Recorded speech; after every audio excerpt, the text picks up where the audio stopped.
My name is Russell. Okay. Welcome to our second plenary session on U.S.-China relations in a world of civilizational competition. There's another very violent competition going on right now in Ukraine, but I think over the past years, the consensus developed concerning the priority of the U.S.-China competition, and that's what we'll be talking about today. Our first speaker is my friend and colleague at the Hoover Institution, Kiron Skinner, professor at Carnegie Mellon University.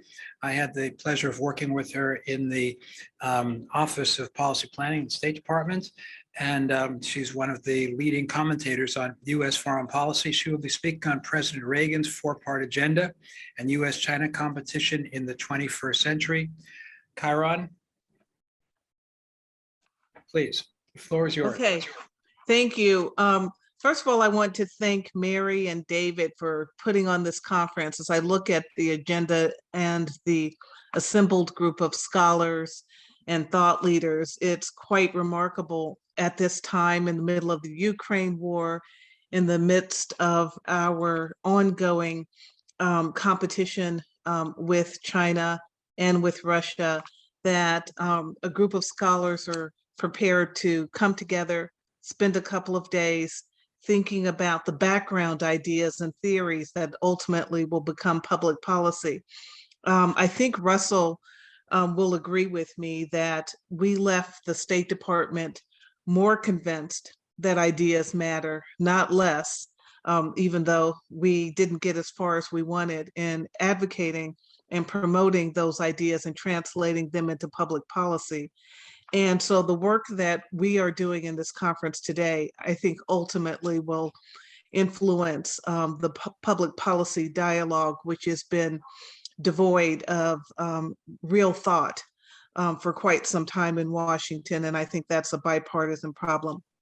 But I had this fanciful idea that the conference organizers seem to think is okay, of talking about the strategy that Reagan had for unraveling the Cold War as a partial lesson or set of lessons for US-China competition. I don't know if I'll succeed, but I'll try. Most people who have studied the end of the Cold War have never heard of the four-part agenda. There's very little written about it.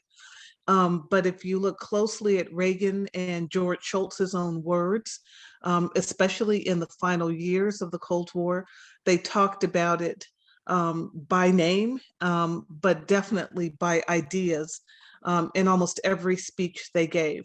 It just didn't get picked up very much.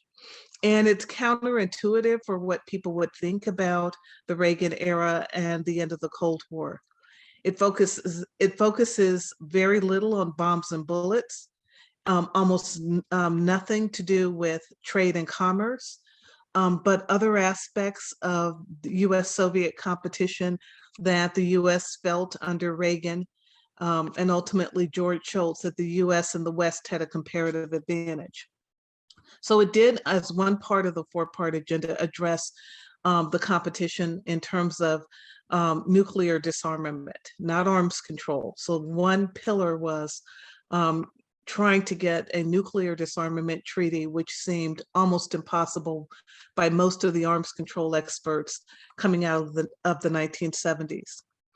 Another part of it was resolving regional disputes along Western lines.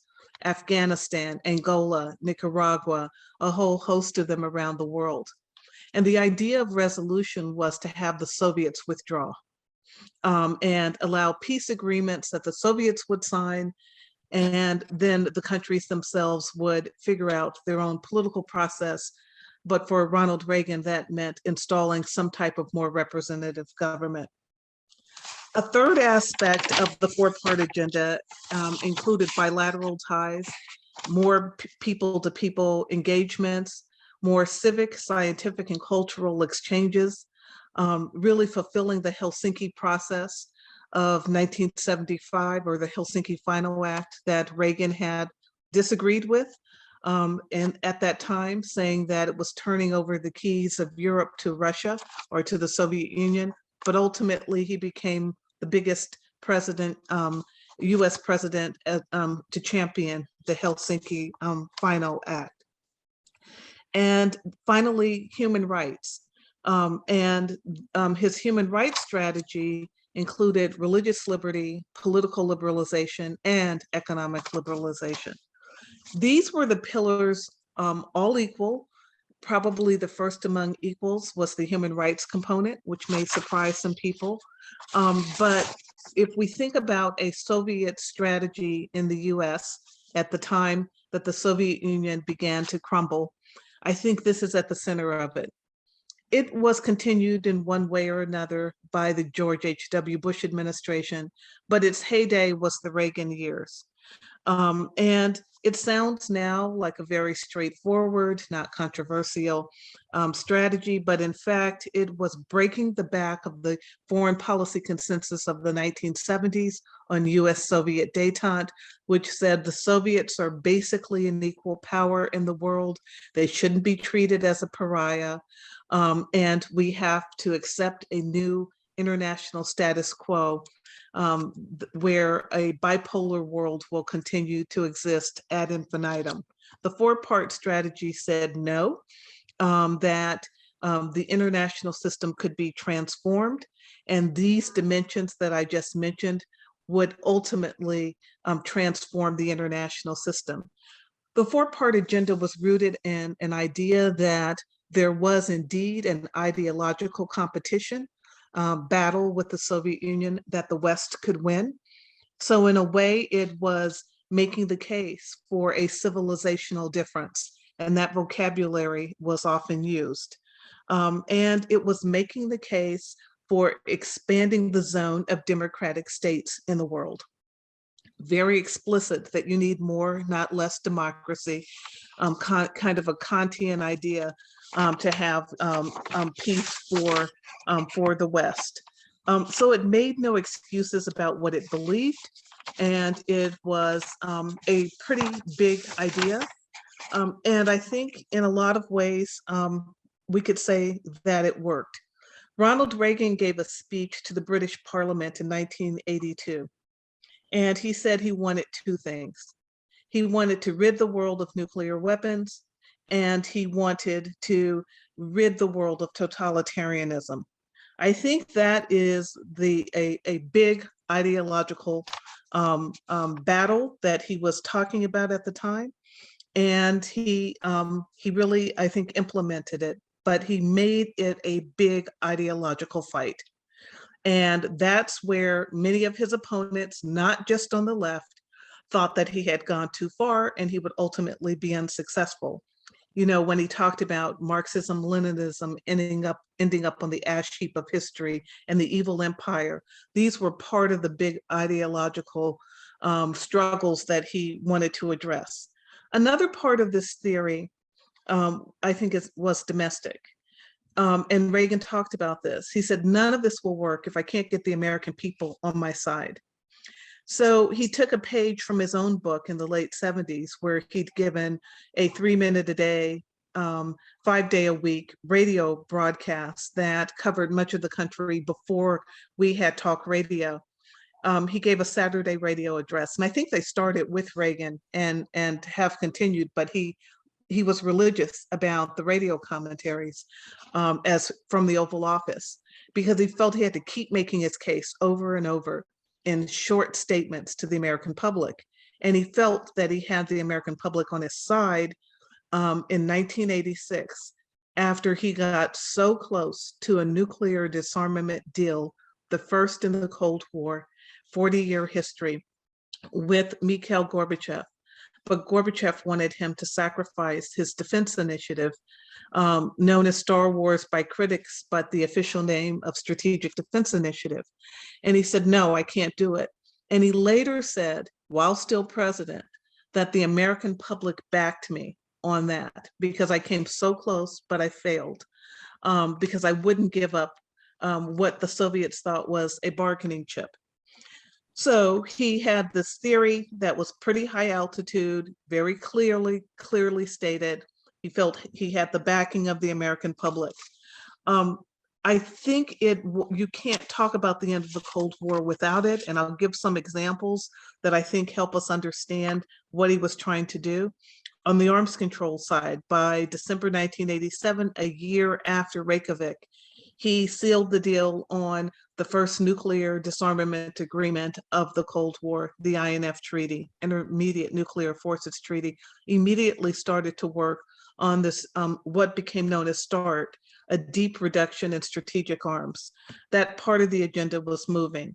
On regional disputes, a lot of work that I still don't think we understand, and it's ironic given the events of last year, on the Soviet withdrawal from Afghanistan, the Soviet withdrawal from Southern Africa, as part of what he would say would be an improvement in US-Soviet relations. All of these things were happening at the same time, and it was called the four-part agenda because Reagan felt one couldn't advance without the other, but they didn't have to be linked, their progress, to each other. So I think the settlements around the world were really important. And then he did something that the prior two presidents, including Trump, have not done, is that he declared countries like Nicaragua in the Western Hemisphere to be vital to American interest. And that unlike current presidents who've talked about the Western Hem, they've done very little. And they haven't really made an authoritative case that China needs to be out of the Western Hemisphere. But Reagan did on the Soviet Union and had a lot of success. On human rights, I think it was first among equals of the four-part agenda for Reagan. And he had unprecedented success dealing with the Soviets. In addition to high-profile Russian refuseniks or Jewish refuseniks being allowed to leave, such as Andrei Sakharov and Ida Nudel, who called George Shultz from Jerusalem when she arrived. He had other cases that were less known, like the 7 Pentecostals who stayed in the basement of the US Embassy for almost 5 years before Reagan was able to cut a deal in the spring of 1983 to get them out, and never crowed about it. But that moment of the Pentecostals in particular began the improvement in US-Soviet relations. The economic liberalization, I think we haven't studied enough, but it was important. It was a big attempt to get the Soviets to rewrite laws that would allow for individual competition. And that was something that ultimately I think Gorbachev caved on a bit. And then everyone knows about the Conference on Security and Cooperation in Europe, CSCE, that's now the Organization for Security and Cooperation in Europe. I don't think we can imagine a West without it. And it has observer status at the UN.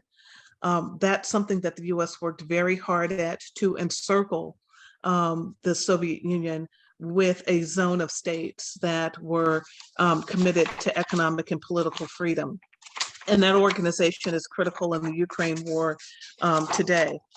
And so there are all these high profile things that Reagan did on human rights. I've talked about on the bilateral ties. I think those were important. More scientific exchanges just ultimately undermined the Soviet regime. And I think that that was the point. All of this, we can put a bow around it and say, you know, this is a great strategy that contributed to the end of the Cold War. But I think it's more problematic dealing with China. Some of it may contribute to a grand strategy. Some of it would be impossible now. Trade wasn't a factor in the Cold War, the US-Soviet relationship, and the way that China is for the US now, and the world's more globalized. So you can't imagine a grand strategy that doesn't have a trade component.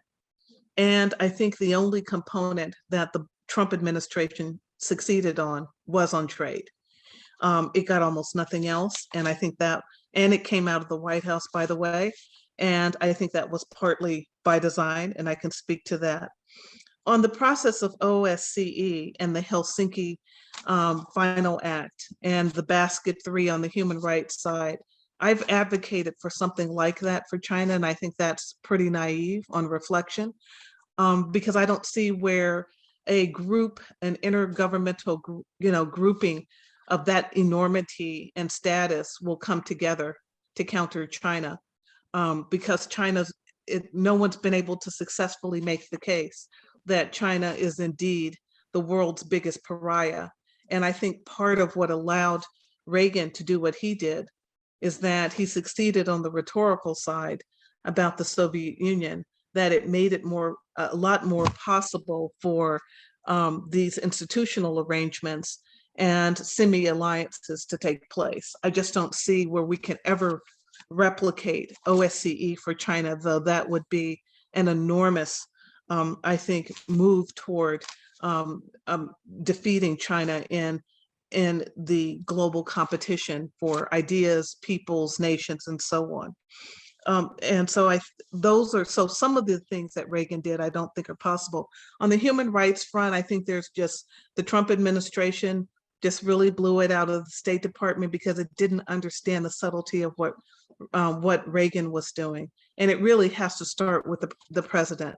And I believe more now than ever, having served at the State Department, if you don't have the subtlety from the president, and if you don't have a commitment from the lieutenants, meaning the cabinet members, to turn the president's hunches and instincts into hypotheses, you will not get a grand strategy. So a lot of this is tied to personnel. But on the human rights front, as I just mentioned, it wasn't about attacking the Chinese on the Uyghurs, the equivalent, during the Reagan years. It was about religious liberty, economic liberalization, and political liberalization, all at the same time. I don't think, if someone can show me that that's what we were doing, I'd love to see it. I don't think we did anything even close. But the rhetorical attack on China became the political dimension of the China strategy, which meant there was no strategy at all.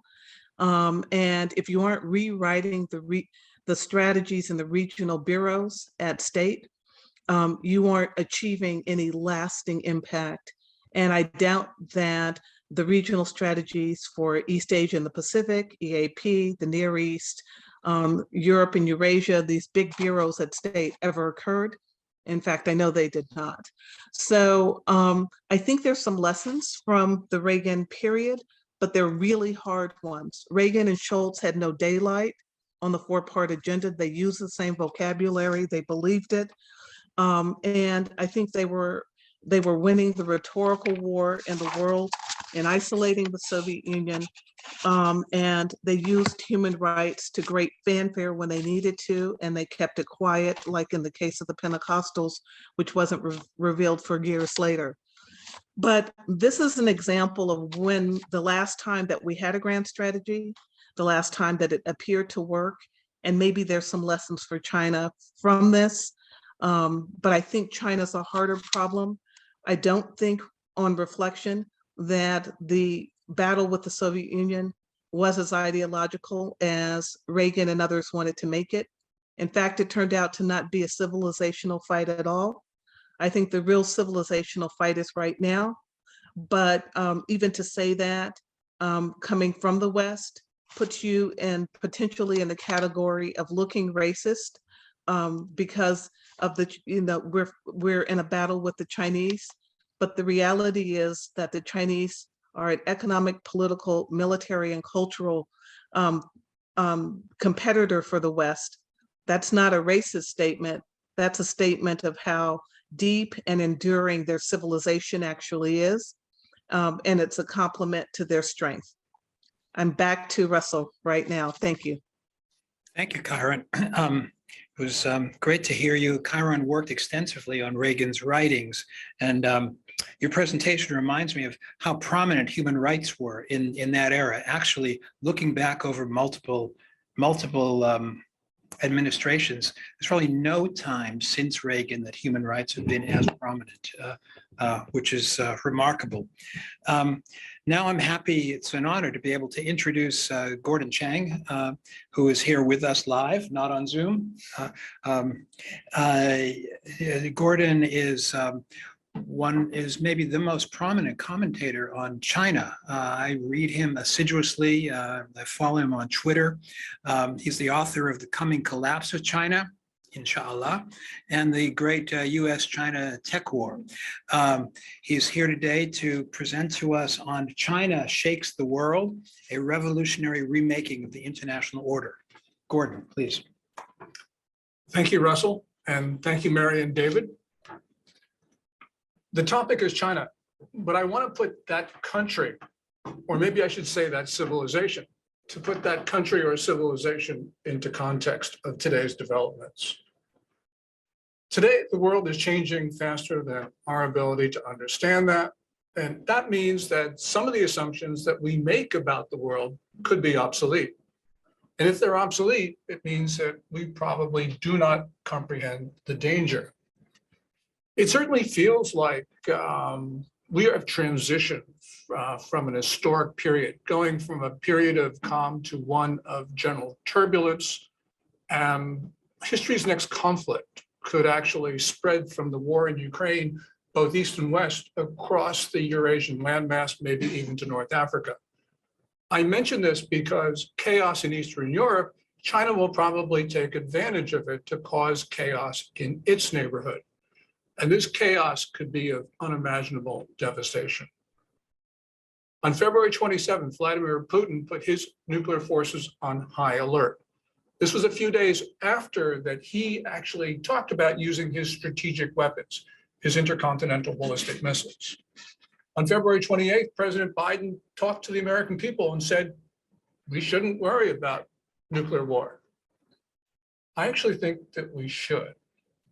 And the reason is that on March 1st, Putin actually sortied his ballistic missile submarines and his land-based mobile missile launchers.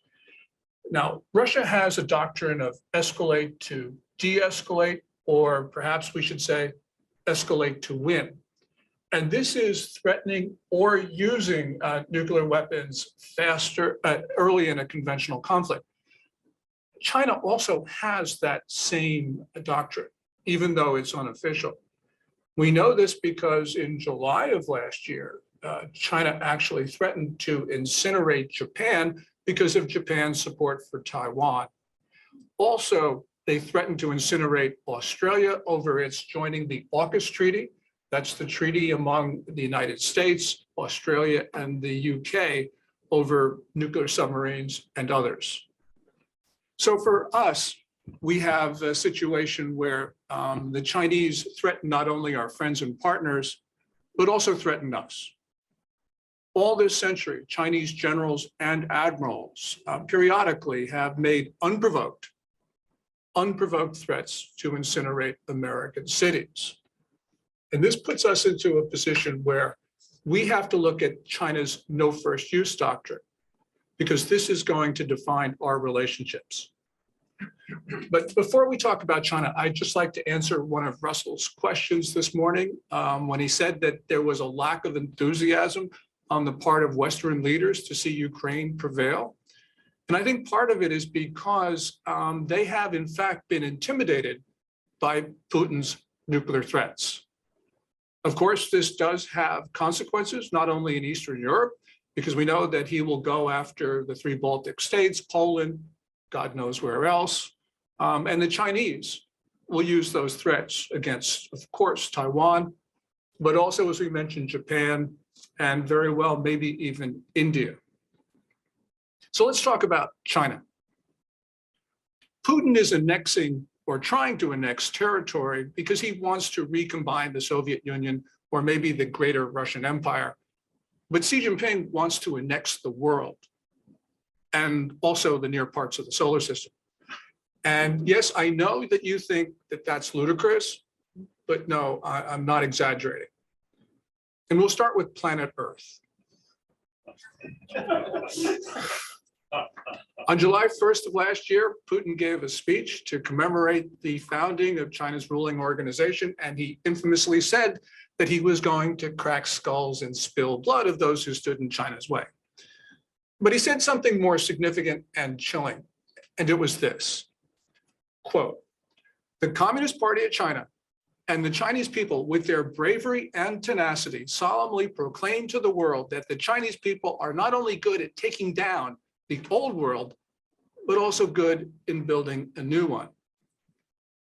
And by these words, Xi Jinping was working to impose China's imperial era system, where the Chinese rulers felt that they not only had the mandate of heaven over Tianxia, or all under heaven, but also that heaven compelled them to rule the entire world. Xi Jinping and his subordinates have been talking for this century about this notion of Tianxia. So for instance, Wang Yi, who was the foreign minister, in September 2017 wrote an article in Study Times, which is the Central Party School's authoritative newspaper. And in that article, Wang Yi wrote that Xi Jinping's thought on diplomacy, and in Communist Party lingo, a thought is an important ideological body of work. Wang Yi wrote that Xi Jinping's thought on diplomacy made innovations on and transcended traditional Western theories of international relations of the last 300 years. You take 2017, you subtract 300, and you get within spitting distance of 1648. So Wang, with his time reference, was referring to the Treaty of Westphalia of 1648, which established the current system of sovereign states. So when Wang Yi writes that Xi Jinping wants to transcend this system, it means that China's leader believes that there's no sovereign states in the world, or no more of them than China. So China is not, as President Biden will tell you, and a lot of smart people in this town in Washington, China's not competing with us within the Westphalian international system. He wants to overthrow it altogether, which means that China, once again, is ruled by a revolutionary. With regard to the solar system, since about 2018, Chinese officials have openly talked in public about the moon and Mars as sovereign Chinese territory. That's right, part of the People's Republic of China. And that means they consider those heavenly bodies to be like the South China Sea, theirs and theirs alone. And that means that they'll exclude us if they get there first. And we don't have to speculate about that because that's what China's officials actually talk about. April of last year, Beijing announced the name of its Mars rover, and Beijing said, well, the name of the rover is Zhurong because Zhurong is the mythical god of fire in China. Yeah, Zhurong is the god of fire, but he's also the god of war and the god of the South China Sea. So is Xi Jinping going to plunge the world into war? Well, in a sense, he's already done that. He has given, and he's continuing to give, Vladimir Putin the means to conduct war on Ukraine. Now, a lot of Chinese officials in Beijing, maybe even most of them, are really uncomfortable with what Xi Jinping is doing, but it doesn't really matter because Xi is able to ignore them. And he's able to ignore them because he's a strongman. And strongman rule, unfortunately, is inherent in China's system, Communist Party system, which idealizes struggle and domination. When you start to look at the era of the current strongman, it's marked by a return to totalitarianism and erratic rule. And because of that, it resembles the era of Mao Zedong. Mao took a regime which was supposed to be run by a committee. He grabbed power, he turned it into one-man rule. He used his power to embark on these ruinous campaigns like the Great Leap Forward and the Cultural Revolution. Mao's successor, Deng Xiaoping, reversed that, but Xi Jinping has reversed Deng Xiaoping. Xi Jinping, who reveres Mao, has grabbed power. And by doing that, he has reversed the process of institutionalization of the Communist Party. And that means, you start to look at this and people say, oh, Mao Zedong, he really was an aberration in communist history. No, he's not. There's been strongman rule at the beginning of the communist era, and there is strongman rule now. This is important because the civilization of China is taking on another civilization, or at least a part of another civilization, and that is the United States of America. 2 points here. China considers the United States to be its enemy. Second part, we're not deterring China. On the first part, Communist Party doesn't try to hide its antagonism to the United States. Matter of fact, it goes out of its way to tell us how much they hate us. May 2019, People's Daily, the most authoritative publication in China, carries a landmark piece declaring a people's war on the US. And this hostility has continued to the current day. where we see both People's Daily and Global Times, the tabloid that People's Daily controls, accuse us of barbaric quote unquote acts or accuses us of working with China's enemies. And people might say, do we really care? This is just propaganda after all. Yeah, we do care. We care because it looks like China is laying the justification for a strike on the American homeland. I'm not saying China will do it. I'm just saying China is justifying what they might do.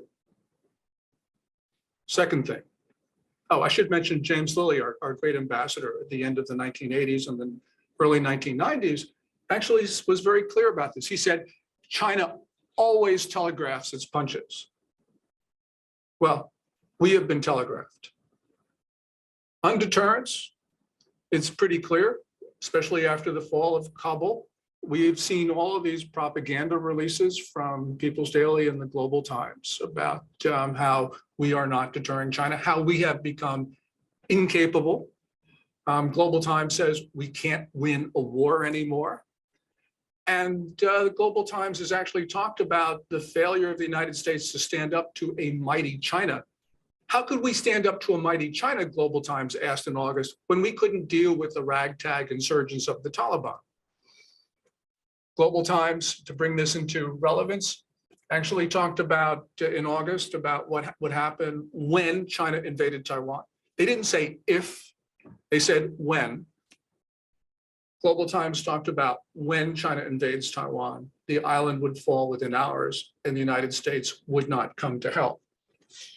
And in an editorial on October 4th, they ran a piece which had the title, quote, "Time to warn Taiwan secessionists and their fomenters, war is real."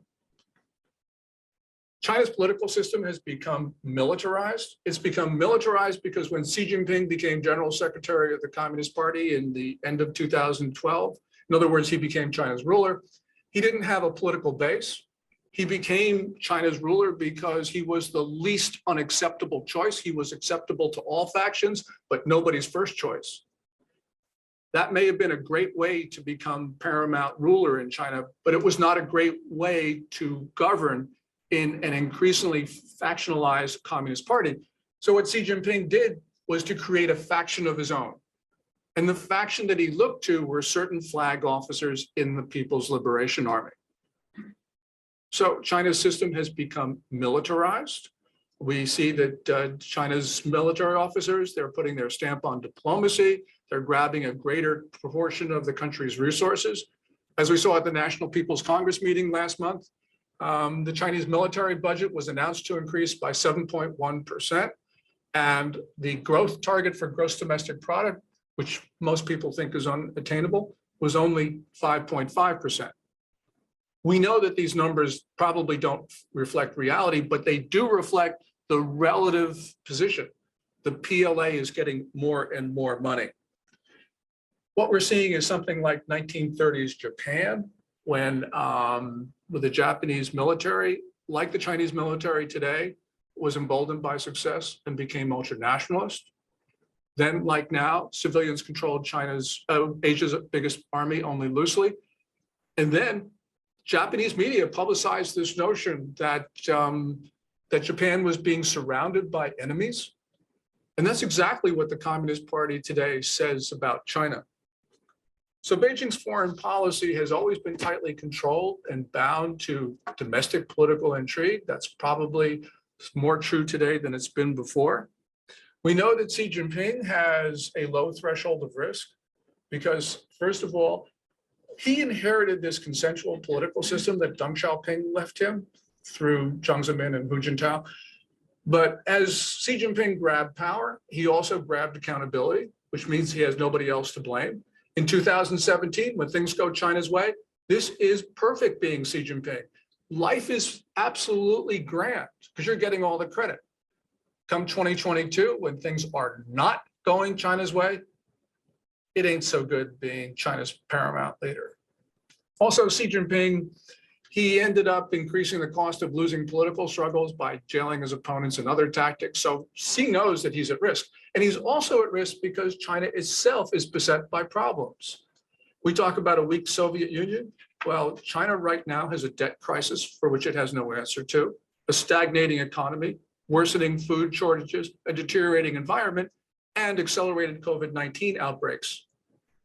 And if all of this weren't bad enough, China stands on the edge of the steepest demographic decline in history in the absence of war or disease. Last fall, 2 Chinese demographers from Xi'an actually published a study which said that China would lose half its population within 45 years. Do a little bit of arithmetic, and at the end of the century, China and the US probably have about the same number of people. China might have about 20 million more. So we really are in a situation right now where China is challenging us. We've got to defend Taiwan. We got to do all sorts of things, but this is a exceedingly dangerous moment. China and Russia are driving events in the world.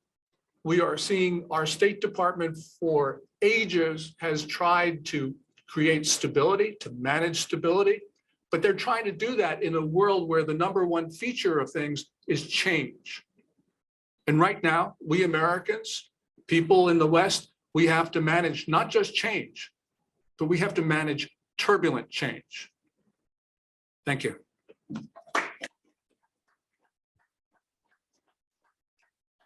Gordon, thank you very much. I'm sure there'll be lots of questions that we'll come to after our third speaker, Professor Xudong Zhang of NYU. I'm happy to introduce him as a fellow humanist, professor of comparative literature and East Asian studies at NYU. Xudong will be speaking on the genealogy of post-Westernism, the old, the new, and the fantastical in the age of Sino-US competition. Please, Xudong. Thank you, Russell, for your introduction. I want to thank Mary and David for inviting me. I was looking forward to joining you in person. I'm in New York City, but unfortunately, I'm not feeling well. So I will be struggling to remain, to sound coherent and lucid. If not, just blame either pollen allergy or even Omicron. I have to be tested on Monday to know for sure. So just bear with me. Let me share my document on the screen. So I did prepare a PPT for this talk. So I'll just bring it onto the screen. Can you see that? Can you see it? Blank screen. Really? Let me do it again. Try again. Let me. Can you see it now? Yes. Can you see it now? Yes. The first page? Yeah. Okay, good. This is the last page, so I'll just bring go through it quickly. Russell, I have, how much time do I have? 20 minutes? Excuse me? How much time do I have? 20 minutes or 15 minutes? Yeah. Okay, I'll go fast. It's about the discourse of a post-Westernism or the post-Western era as a public discourse. So first thing first, I want to make a sort of a discursive differentiation. So what is this thing is all about? As far as I can see, there are sort of 4 different kinds, at least 4 different ways of approaching this discourse. As it sort of goes around in China now. By the way, this talk was delivered in Chinese at a conference last December at the Fudan University School for China Studies, organized by Zhang Weiwei. In the initial conference invitation, I saw him as a keynote speaker as well. So that was the Chinese version. It's different, but it's related. So I will just share this piece of information. I think the post-Western era, or 后西方时代, as a current discourse in China, I think we can see 2 different kinds. One is just a very, on the sort of surface, it's a propagandist discourse, hastily made on order topic to cater to real or imagined government preferences or popular sentiments. So in a way, we could see it as a sort of an academic equivalent to so-called wolf warrior diplomacy. There's no guarantee that this is kind of an accurate reading of the government policy or party line on the part of the intellectuals or academics. So it could be fantastical in that particular sense, but certainly it's part of shares the sort of a popular sentiments in China. So that's the most superficial level of this discourse. The second level is a kind of a sideshow of the geopolitical and industrial policy oriented strategic thinking. It's a parallel to that kind of strategic thinking, but as far as I can see, there's no in-depth sort of dialogue or collaboration between these two sides. The third level is an intellectual and cultural political undercurrent within modern and contemporary Chinese history. It runs pretty deep, and it has a long history in the genealogy. The last sort of aspect or dimension of this discourse is in a sort of a utopian way, it could be seen as a critical or even self-critical discourse in response to this question. It's a Chinese response to this general question originating from the West. I quote Mark Fisher in his Capitalist Realism, which is supposed to be a quote from either Zizek or Frederick Jameson. The line goes, "It is easier to imagine an end to the world than an end to capitalism." So in other words, it's a sort of part of the wider, more widely shared intellectual political search for alternative. But this is in a sort of a hypothetical utopian way. This discourse may or may not have the potential of participating in that kind of discourse. So after this very simple qualification, I'll just move on to this question: which West are they talking about, right? And what kind of what does it mean to suggest post-Western? How do we make of that post? So first, let me address this post. Ever since the 1980s, there is this Chinese academic discourse of postology or 后学. It's ironically suggested by its detractors and opponents, the critics. So first thing we can think of this is we should talk about is this post as in postmodernism and the postmodernity. There is this very important overlap between post-Western, the post in post-Western, and the post in postmodern, which I will return to. The second post is sort of the post in post-colonialism and the post-coloniality. It's related to the discourse of postmodernism, to be sure, but it has more sort of a socio-political, institutional, geopolitical implications. Also, it has to do with identity, ethnicity, the nation, the region, and so on and so forth. So the third post is simply as in post-industrial. It refers to a sort of a socio-economic, technological development. The fourth meaning of that post is in sort of, it's more political and geopolitically sort of immediate in the post-Yalta sort of a world order, a post as in post-Cold War, or even post-Pax Americana. So it's the sort of more in the political policy domain. The last post, as we could think of, at least we could ask whether this is the same post as in the post-revolution, or for that matter, post-socialism. As to the genealogy of post-Westerns in the Chinese context, I want to very briefly mention this. We don't have time to go into any one of them, but I'll just draw a list. Basically, to suggest that this is nothing new, the attempt, the desire, or the fantasy to talk about the post-Western era has been going on in China as a Chinese discourse for many decades. In reversed chronological order, we could look at the post-911, sort of a discourse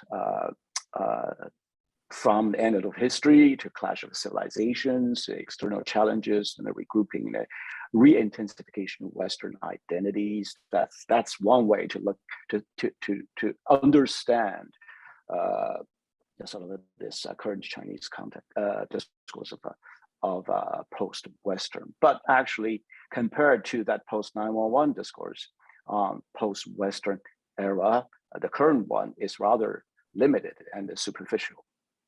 The second instance would be this collapse of Soviet Union, the end of the Cold War, the Western triumphalism, and the intensification of Chinese socialist identities around 1991. So on the looking at the Western sort of this Western triumphalism, it's precisely because sort of the West has won this discourse, generating a certain kind of pushback or resistance, or the sort of awakening of particular identities in other parts of the world. So the Chinese socialist identity is in a sort of ironical sense, because after Tiananmen crackdown, for instance, there was this line authored, supposedly said by then president of China, Yang Zhang, says, now it's no longer the question about socialism saving China, but rather it's about China saving socialism. So that's the sort of the post-Western discourse of maneuvering sort of around that time.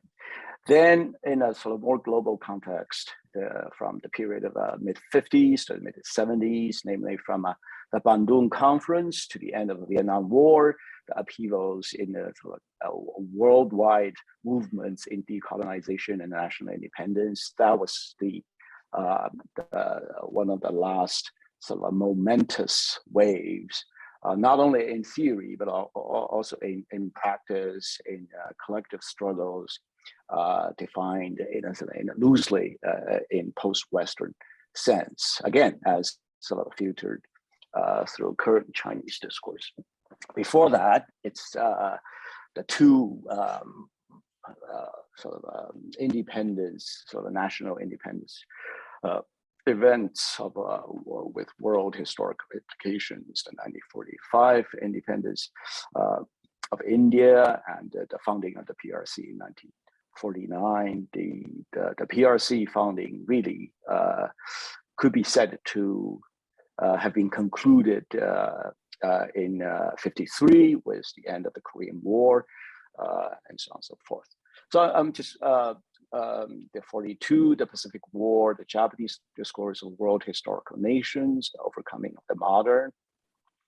Before that, the interwar period, the intellectual resources, inspirations, communism, fascism, Zionism, and ever since in the recent 2 decades or so, the growing influence of the Carl Schmitt in China, for instance, can be attributed to this sort of extremely stressful, but also extremely productive period of interwar, in interwar Europe, and to a lesser degree Japan as well. Before that, the First World War, which was in China, referred to at that time as the European War, or Ozhan, right? Along with the Russian Revolution, the May 4th New Cultural Movement, the burgeoning of national capitalism in China, because they had a break from the domination of Western powers, and the birth of Chinese Communist Party. That could be said as a historically important moment of, let's say, going beyond the West in terms of imagination, in terms of searching for alternative. So and even before that, we could point to the European revolutions around 1848, all the way to the First World War. But in the middle, the important instances or historical experiences could be sort of, I mean, in terms of the German Sondersweg and the Japanese Meiji Restoration. So just, it's a very sort of a quick going through of this sort of genealogy of post-Westernism, in the context of which we could say that the current discussions are nothing new. If anything, it's tends to be more superficial and less thoughtful. Certainly, it hasn't generated this sort of enormous socially concrete resonance. Okay.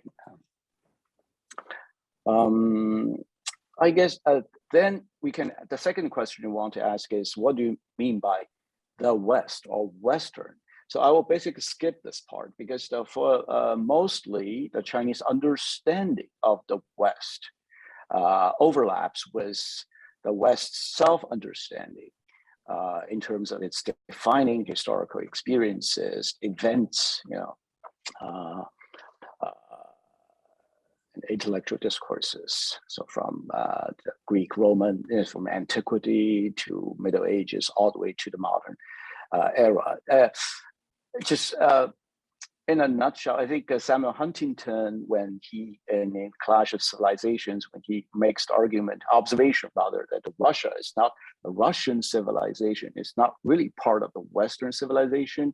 He draws a whole list of these defining historical experiences, right, including, for example, the Reformation, the Renaissance, the earlier Industrial Revolution, Enlightenment, and it goes on, arguing that Russia was not really part of this historical evolution. Therefore, it's not part of Europe, not part of the West. So if we look at the list Huntington draws up, it's pretty much the list with which China, or the average Chinese educated a person would understand the West, until there is a point of divergence.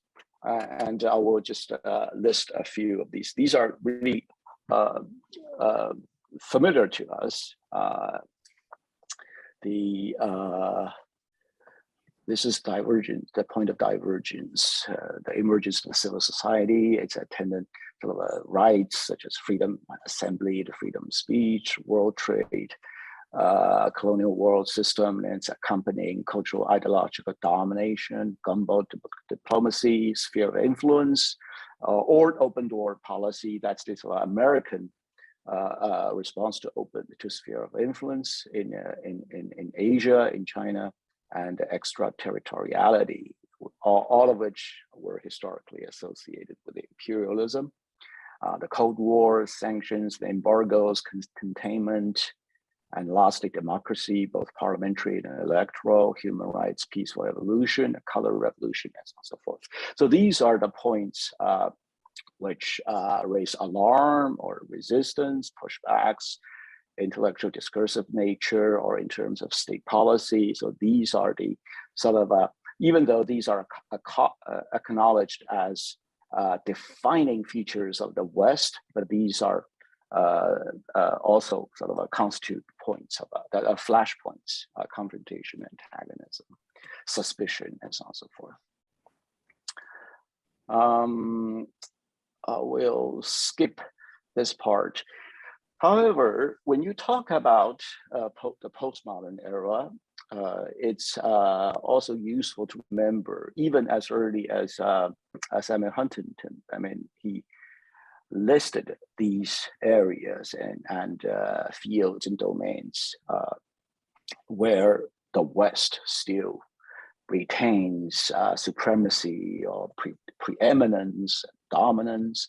So it's a usual suspects, the list, from own and operate the international banking system, which becomes really pronounced in this during Russia's invasion of Ukraine, all the way to the dominate the sort of high-tech weapons industry. But Huntington tends to list these sort of tangible, physical, technological strengths. And I want to add a few more less tangible, but even more important factors: the control of global media and information flow, which is listed only as the domination of international communication. Russell, are you going to remind me of time limits? You could close up in a minute or two. Okay. So these are very real Western advantages, which would be hard for anyone to imagine that any country, China in particular, would be able to go beyond. So therefore, the trap of post-Westernism is this at both theoretical level or at the sort of a technical level would be daunting. I will skip the middle part. Let me jump directly to the conclusion. I will just read these 2 pages. As ideology or as utopia, the discourse of moving beyond or getting past, that's the meaning of whole or go post, can only be effectively and meaningfully analyzed within and through the dialectic between the particular and the universal.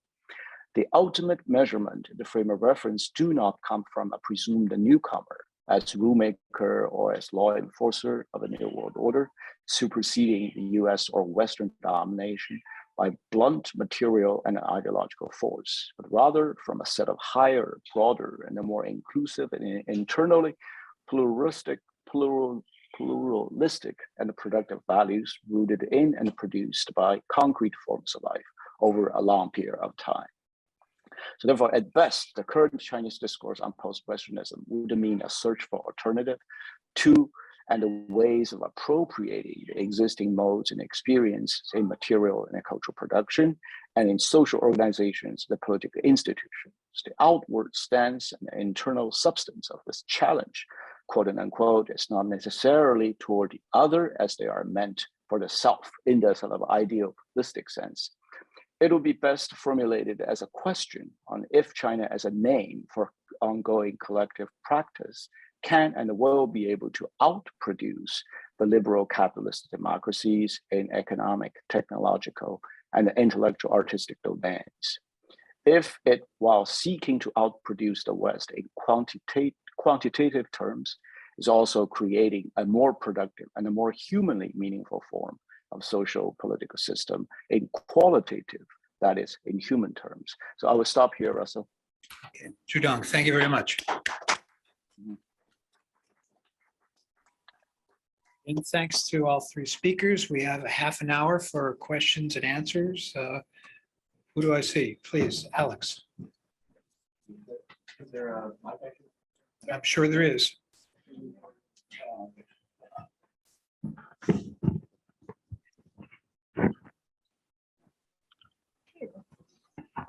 Thank you.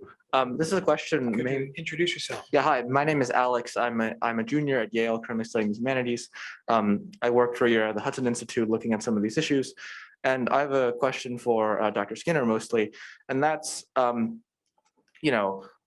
your remarks on the civilizational contest have been widely reported on, and you also asked Miles the question yesterday about sort of the framing of the civilizational competition. I was wondering, sort of within policy planning, how did you guys think about civilizational competition, specifically institutionally, right? I mean, you were talking about State Department bureaus and sort of reorganizing them.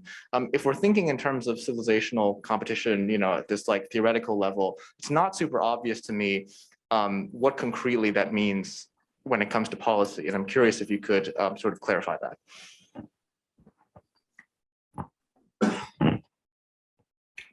Karen? Thanks for that. Hi. Thanks for that question. I think you're asking more than one question, so I'll try to get to all of them. In terms of what we were doing in policy planning, I think that's a bigger question that I was talking with a group of young people about yesterday. It really goes to a larger situation that I think has been going on for most of this new century and probably part of the last one. It's almost impossible now to do big strategic thinking in the US federal government around foreign policy, largely because of, I think, the pace of US foreign policy. and the small size of the bureaus or offices across the interagency devoted to them. Some have been dismantled altogether. And so there isn't a real appetite for the big strategic thinking, and I don't see it coming back. The office I ran has shrunk in size since I left. I don't think it'll get bigger. There's no incentive to do it. And the best strategic thinking when it's happened has come out of the NSC, and it's basically dismantled the directorate over time that would do the kind of NSC 68 letter X type of ideas. So I think it's the government's not organized for something like what we want it to do. Second, on this idea of civilization, I think it's, how would it influence policy? I think that's what you're saying. I think the real question is, and this goes to some of the issues laid out in Gordon's presentation, how do you rewrite a strategy around China, which has to come out of the Bureau? And how do you do it for the Near East? How do you do it for all regions of the world? And how do we begin to get the bureaus to think about bigger questions, provide them with the incentive to do it? And also the China issue is so cross-cutting, both in terms of functional bureaus and regional ones. Our government's not organized yet to do any of that in a big competition. So some of us have talked about the need for a big reorg of the State Department to address challenges in the 21st century. Russell will recall I talked a lot about the need for developing strategies to address the global South as a potential zone that we could work with in our competition with China, with Russia, but also as emerging countries. But there's no possibility of doing something like that within the State Department or the NSC or DOD, given the way they look at the world in terms of regional groupings. So big ideas, I think, to go to your question, have a hard time finding their way into policy, in part because of the way our government's organized, which is still along Cold War lines for the most part. Gordon, are you trying to add something? Miles Yu, who worked for Chiron, actually put this out, I think, very clearly. He said that the competition between the United States and China is misunderstood. The Communist Party state sees the United States as an existential enemy because of the inspirational impact that we have on the Chinese people. So it's not our policy that causes problems. It is who we are. And so when they call us an enemy, we should call them an enemy. We should treat them like they treat us. I think that this is, I'm unburdened by government. But it seems to me that when we've seen what China has done, and it has killed Americans in great numbers, we have no choice but to defend ourselves. We are, by the metrics, a far stronger society than China. And yet we could lose our country because we're not defending ourselves. And this is especially ironic because right now China is particularly vulnerable. It wouldn't take too much to go back to the things that Kiron was talking about in terms of Reagan's strategy. These are things that we could do to ensure, to borrow Reagan's phrase, that we win and they lose. In other words, they stop killing Americans and they stop doing what they're doing to our society. If I can just add, Gordon says we're not defending ourselves, and that is consistent with the decrease in the defense budget, the shrinking of the Navy, for example. But it's also consistent with the incapacity of our foreign policy machine, the State Department. So if I can come back to Alex's question, and Chiron, you'll appreciate the context that Alex from Yale studied with Charlie Hill.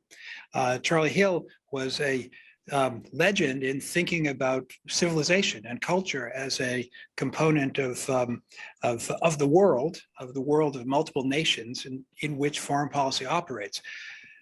That is thoroughly foreign to what goes on in the State Department now. For the State Department now, foreign policy is just the sum of 150 odd bilateral relations. There's no way to talk about the global south. There's no office for the global south. There's no office for the transatlantic.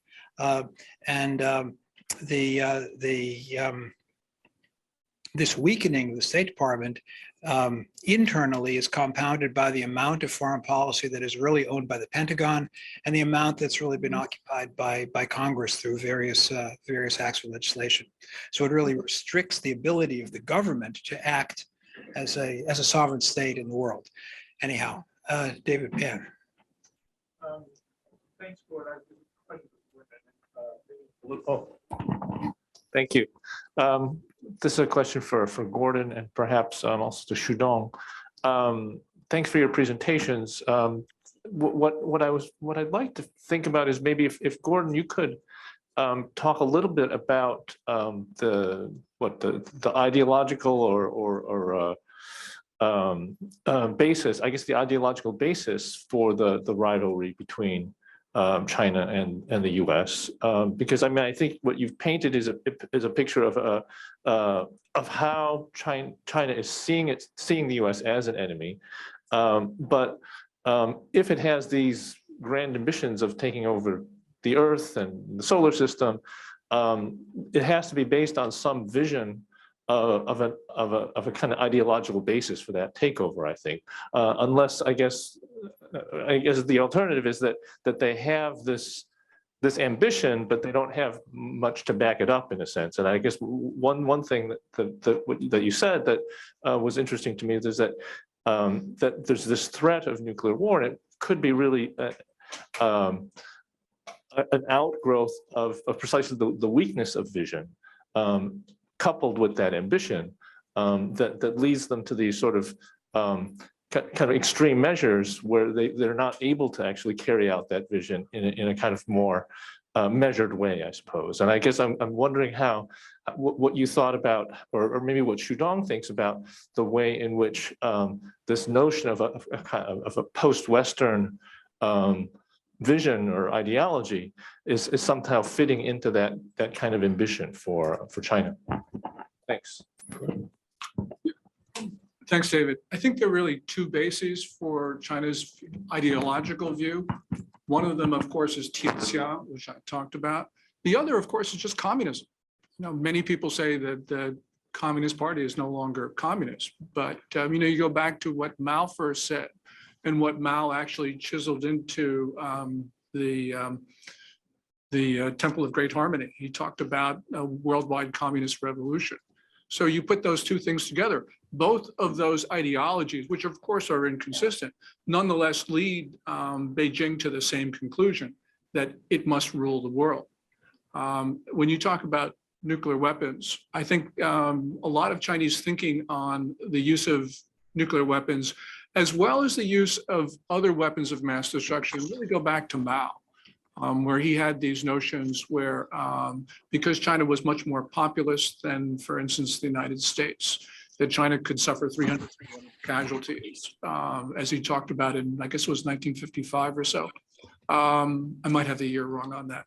But he talked about how China could suffer these casualties and still prevail in a conflict. So I think that you start to look at those notions that started with the People's Republic's first leader. And you see those themes carried forward to today by Chinese military officers in their writings, which is really quite scary because they do believe that they do have the ideological basis to do it. There's one other thing, and that is that there is a belief in Beijing that, and this goes back to Xudong's comments about how the East is rising and the West is falling. And there's this notion that this is now China's time. So you put all of this together and it really creates a toxic brew where Beijing believes that now it can do what it wants and it doesn't have to worry about the rules-based international order.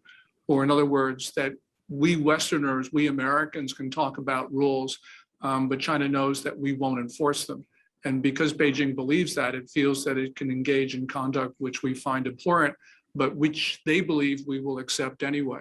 So when you have the justification in your mind that you have the right to rule for those two reasons, plus you believe you're strong, that means this becomes a very exceedingly dangerous situation because Beijing will take steps that we wouldn't think that they would. They calculate their interests differently. They see the world differently than we do. Xudong, would you like to add something? Yes, I only want to add a note to David's question. In terms of the sort of the competition for the right to be part of the global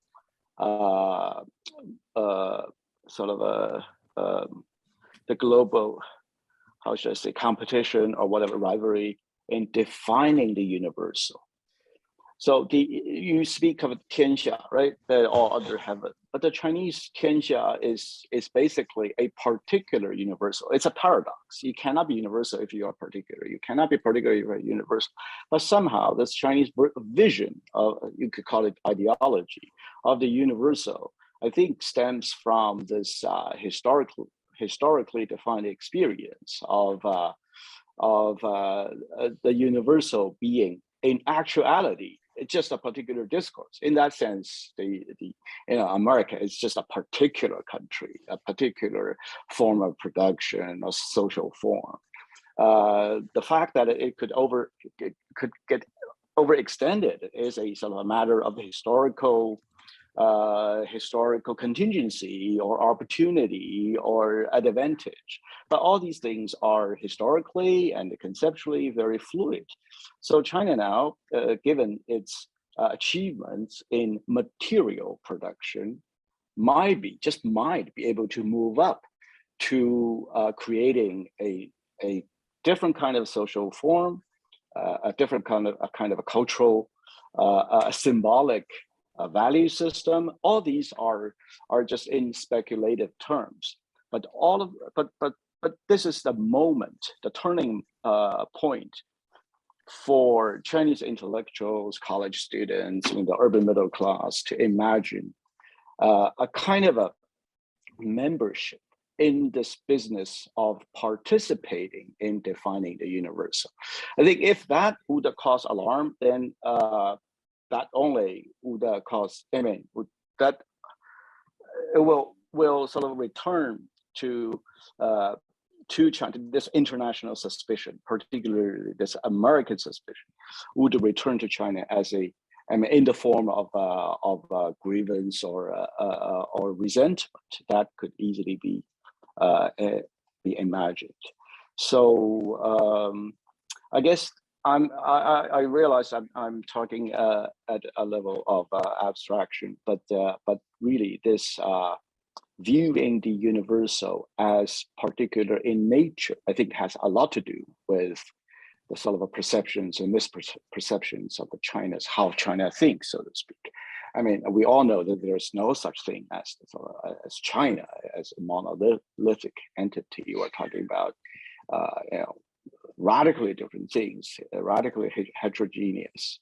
If you want to single out the Communist Party, the Chinese government, the bureaucracy, or the capitalist economy,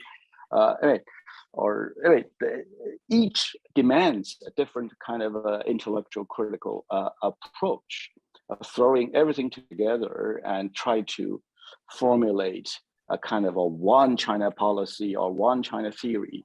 Usually it fails, and it fails quite spectacularly. Okay, Kiron, did you want to add something to this conversation?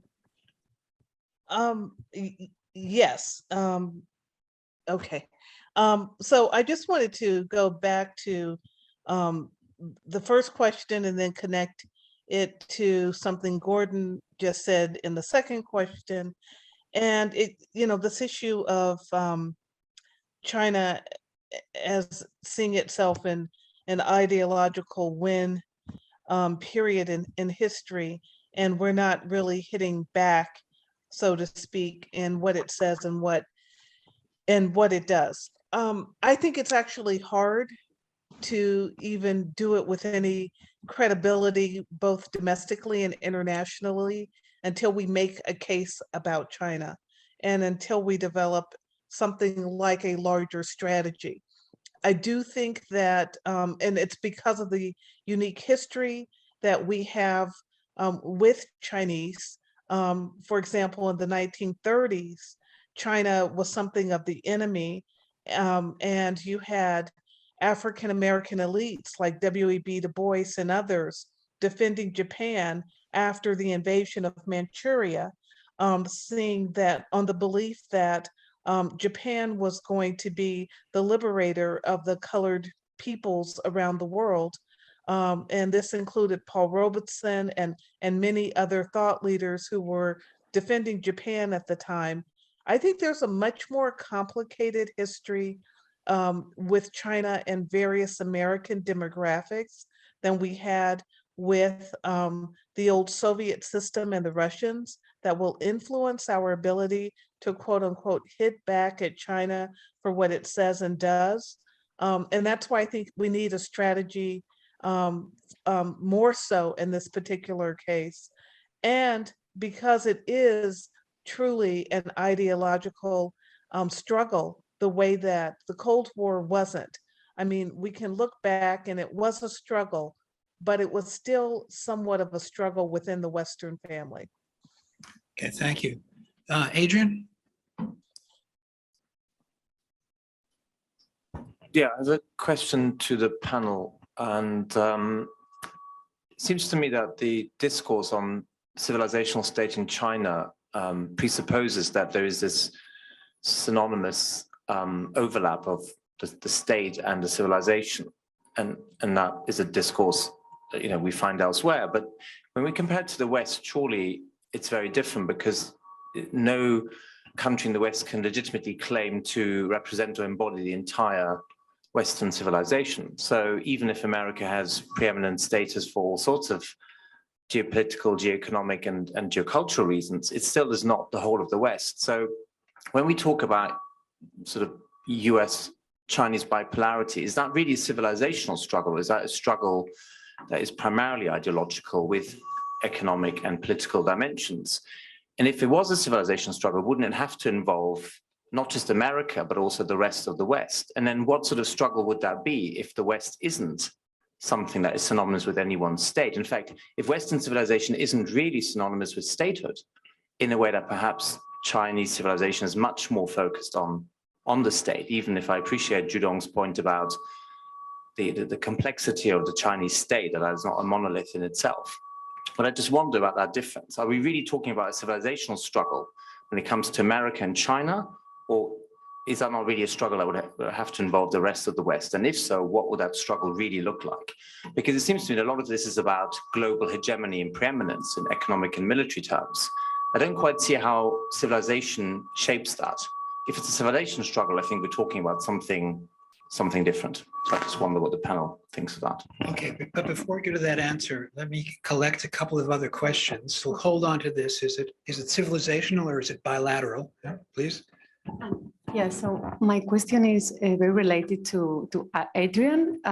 First of all, I wanted to say thank you for the amazing presentations.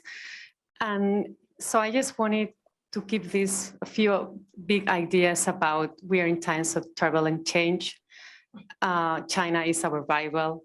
So, and also many times Karen has mentioned this idea of we need a strategy.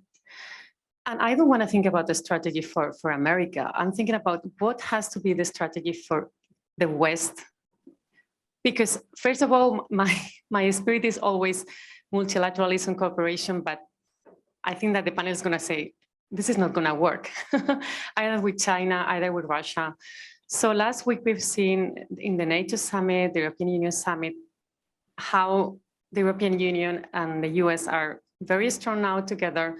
Even though the European Union is becoming more united, they're talking about spending more money on defense. I don't want to say that this is what we need, but so I think it's kind of related to Adrian's question. What is the strategy we need to have as the West, right? To manage this type of world scenario, because we don't want more conflict to happen, right? So, yeah. Thank you. Okay, that's a similar question. The coherence of the West. Here's another question, please, briefly.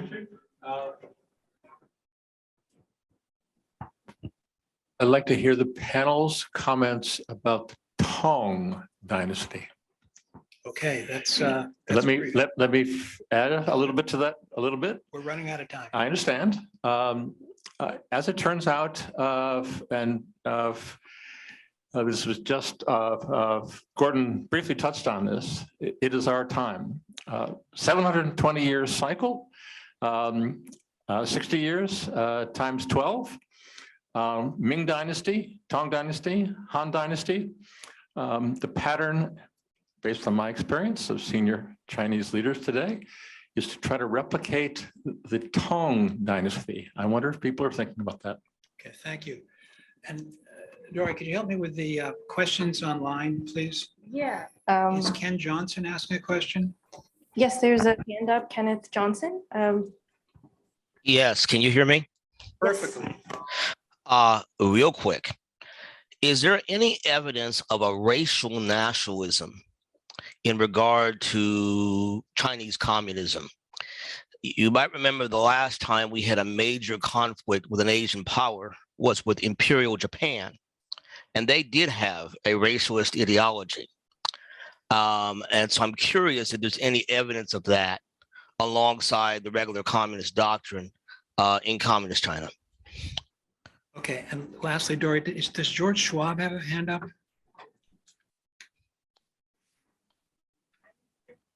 Or Anthony Tambori? No? No. Okay, all right. So those are the questions. Tang, race, and the coherence of the West in two different versions. The Chinese people call themselves the Tang people, and some Chinese historians and some Chinese people say that Tang was the highest point in Chinese history. I think that there's certainly substantiation for that in many ways when you look at culture, for instance. Recently a lot of people will say no because of various reasons, but I like the idea. Han nationalism is very much driving Chinese policy. We see this in Tibet. We see this, of course, in what China calls Xinjiang. We see it on China's central television, overtly racist narratives on, for instance, the Spring Gala, which basically portray Black people as subhumans and primates. Yes, that's racist. This thing about civilization versus bilateral struggle, as much as I like Huntington, I think that this is a bilateral struggle. And the reason is, remember, the US, after the Cold War, believed it was the end of history, believed that if we worked with China, if the Chinese regime strengthened itself, that it would come to see its interests the same way that we do, and that it would see that it would have a stake in the international system. Robert Zoellick's famous comments from 2005 when he was Deputy Secretary of State. But as we've noticed, that as China's become stronger, it's not become benign. It's become hostile, belligerent, and provocative. We saw that it did a number of things, including deliberately selling illicit fentanyl, deliberately spreading coronavirus beyond its borders. These are things that have taken on the world. So I don't see this as the United States trying to compete with China because we want primacy. I see that we're competing because we're trying to protect our society. You go back to the Clinton administration. Clinton always had this notion, like Kissinger and Nixon, about how we had to sort of live in a world where China was dominant. This went back to the notion that Kiron talked about living with the Soviet Union. This was the mentality that drove policy elites in New York and Washington. And so therefore we work to help to integrate China into the international system. This is not a jealous struggle for power. Right now, what I see, we're defending ourselves from malicious Chinese acts. Spreading coronavirus, spreading fentanyl, stealing hundreds of billions of dollars of US intellectual property each year, advocating surreptitiously and openly the violent overthrow of the United States government. These are things that China's been doing recently. So this is from my perspective, this is a fight for survival. This is not one for hegemony. Xudong? Yes, very quickly.